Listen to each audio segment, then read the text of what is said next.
Bonjour Docteur Brunel, vous êtes le chef de service de la réanimation de l'hôpital de Versailles et donc vous allez nous donner quelques informations aujourd'hui sur les cyberattaques qui peuvent cibler l'hôpital.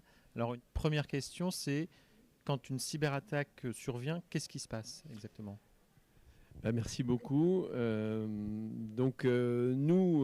globalement, je dois dire qu'on n'a rien vu venir, mais il est dit qu'il peut exister des signes avant-coureurs de cyberattaque, et c'est notamment quand le système d'information rame beaucoup, est très ralenti. Éventuellement, quand augmente le nombre de mails frauduleux, il faut commencer à penser que peut-être une cyberattaque est en cours. Et puis, globalement, ça survient, et dans notre cas, c'est survenu au pire moment, c'est-à-dire le moment où il y a le moins de personnel dans l'hôpital, de garde, le week-end et de nuit. Dans notre cas, c'était une cyberattaque massive ou globale, qui s'est extériorisée par le fait que soudainement tous les ordinateurs des 3 hôpitaux qui constituent le centre hospitalier de Versailles, dont notre réanimation, se sont bloqués sur un écran noir avec un message de la cyberattaque qui était une demande de rançon. Et puis pour aggraver un petit peu le problème, en parallèle on a constaté une impression spontanée du même message de rançon sur toutes les feuilles de tous les photocopieurs des 3 hôpitaux, ce qui augmente un petit peu le stress. Et c'est vrai qu'à ce moment-là, chacun perçoit une espèce de choc initial quand il commence à comprendre et réagit personnellement à sa manière. Donc certains mettent en avant le sentiment de gâchis, le sentiment d'injustice. D'autres expriment de la crainte de ce qui va se passer. Parce qu'on commence à entrevoir l'ampleur des dégâts et des conséquences. Et il faut bien dire que c'est assez vertigineux et je pense que c'est assez difficile à percevoir pleinement si on ne l'a pas vécu en fait. Alors, d'après votre expérience, quelle est la manière d'agir en réanimation dans les premières heures qui suivent une cyberattaque ? Alors, il faut bien dire que dans notre cas, on n'y était pas préparé, puisque c'est un phénomène relativement récent, même si il est en train d'exploser. En nombre de cas, notamment en Europe, il y a un éditorial du Lancet qui vient de sortir qui décrit que le nombre de cas a été multiplié par 4 pour les cyberattaques en santé entre 2022 et 2023. Donc nous, on a improvisé avec du bon sens. Mais c'est sûr que le mieux est sûrement de s'y être préparé et d'avoir déjà une conduite à tenir prête. En tout cas, en premier, c'est du bon sens. Il faut sécuriser et alerter. Donc, évidemment, sécuriser les patients avec un tour des chambres pour les évaluer. Et en parallèle, faire un premier bilan lésionnel technique et en réanimation particulièrement les appareils de suppléance, la disponibilité de l'oxygène, les ventilateurs, les pousse-seringues électriques, les scopes et les appareils de suppléance rénale ou cardiaque. En parallèle, parce que finalement on fait tout ça en même temps dans les premières heures, une sécurisation informatique qui permet de diminuer la dissémination. Il faut déconnecter tous les appareils du réseau et voir derrière quand même s'ils fonctionnent. Il ne faut pas toucher aux ordis. Un ordi éteint, on ne l'allume pas. Un ordi allumé, on ne l'éteint pas. Il ne faut pas jouer avec des clés USB. Enfin, un truc très important quand même tout initialement, c'est faire le point sur la téléphonie. Au départ, nous, les téléphones ne marchaient plus. Donc on s'est organisé avec des téléphones d'urgence du SAMU et des téléphones personnels. Puis la téléphonie s'est réinstallée assez rapidement. Il faut alerter, donc j'ai alerté l'équipe pour des renforts médicaux. Je me suis défini en tant que chef de service comme pilote de crise et on a alerté bien sûr les cadres pour le versant de l'équipe paramède. Vous imaginez bien que comme c'est une attaque massive sur tout l'hôpital, tous les services on fait à peu près la même chose.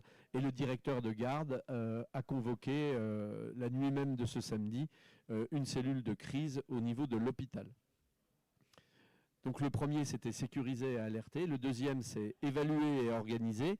En fait, on fait un bilan lésionnel en réanimation et dans les services clés qui travaillent avec la réanimation, de ce qui fonctionne et de ce qui ne fonctionne pas. Et les services clés, c'est essentiellement le laboratoire, l'imagerie, la pharmacie et l'établissement français du sang qui distribue les produits sanguins en cas de transfusion. On a demandé des renforts médicaux pour la première nuit. On a évalué que pour 2 malades particulièrement graves, le rapport bénéfice-risque était en défaveur de rester dans notre réanimation. Et donc on a transféré 2 patients dans des réanimations voisines. Et puis avec l'avis de la cellule de crise, on a stoppé les admissions extérieures. L'autre chose, vous imaginez, toutes nos prescriptions étaient sur ordinateur. On n'avait plus d'ordinateur. Donc on est passé du tout informatisé au tout papier crayon. On a dû refaire toutes les prescriptions de tous les malades de réanimation de mémoire avec l'aide des médecins et des soignants paramédicaux. Et en troisième, c'est un peu artificiel de dire en troisième parce que tout ça survient en même temps, il faut beaucoup communiquer. Parce que les gens sont, pour certains, franchement choqués, voire apeurés. Et donc ça, c'était un peu le rôle des pilotes de crise, et donc dans mon service, un de mes rôles, d'écouter, d'expliquer, de rassurer, d'informer, d'organiser les soins avec tout le monde. Et puis, pas des plus simples, informer les patients qui étaient capables de comprendre, et surtout informer tous les proches des patients en réanimation de cette situation dégradée, donc sous la forme de cette cyberattaque massive. Comment vous conseilleriez nos collègues afin de se préparer à la survenue d'une éventuelle cyberattaque? Donc, évidemment, ça ne sera pas complet parce qu'il y a énormément d'axes, mais les choses que je dirais principalement, c'est que, en premier, l'idéal, c'est de se protéger avant, c'est-à-dire d'avoir un système d'information inattaquable. Alors en fait, il semble que ça n'existe pas, mais en tout cas très difficile à attaquer, très difficile à infiltrer. Et ça, c'est pas du tout notre rôle de soignant, mais c'est le rôle des services informatiques et éventuellement avec l'aide des entreprises professionnelles dans la cybersécurité. Se protéger avant au niveau individuel, c'est avoir des mots de passe robustes et vraiment les garder strictement personnels. Un mot de passe ne se partage pas. Et vous savez aussi que c'est ne jamais ouvrir un lien s'il est douteux sur votre mail. En revanche, tout mail suspect doit être transmis au service informatique pour analyse. En deuxième, c'est mieux, on l'a vu, d'avoir une conduite à tenir que d'improviser, même si on peut improviser correctement. Et donc, il faut se préparer avant pour anticiper la cyberattaque.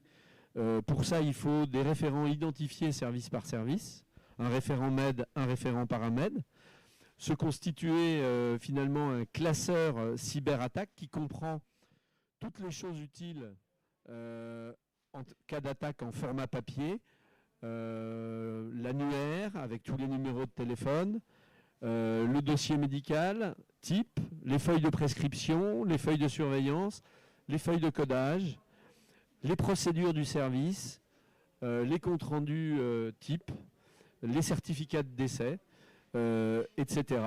Alors nous, on ne l'avait pas, et suite à la cyberattaque, on l'a constitué sous la forme d'un kit cyberattaque avec toutes les choses vraiment primordiales.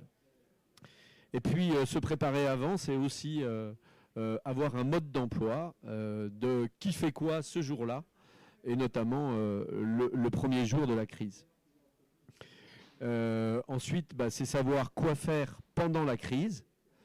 Et comme on l'a vu en détail dans la question précédente, il faut déterminer des pilotes, sécuriser les patients et sécuriser l'informatique, alerter, faire les bilans lésionnels de la réanimation et des autres services pour voir ce qui fonctionne et ce qui ne fonctionne pas, utiliser le classeur de cyberattaque pour une organisation optimale, initiale du moins, et puis communiquer, notamment auprès des équipes.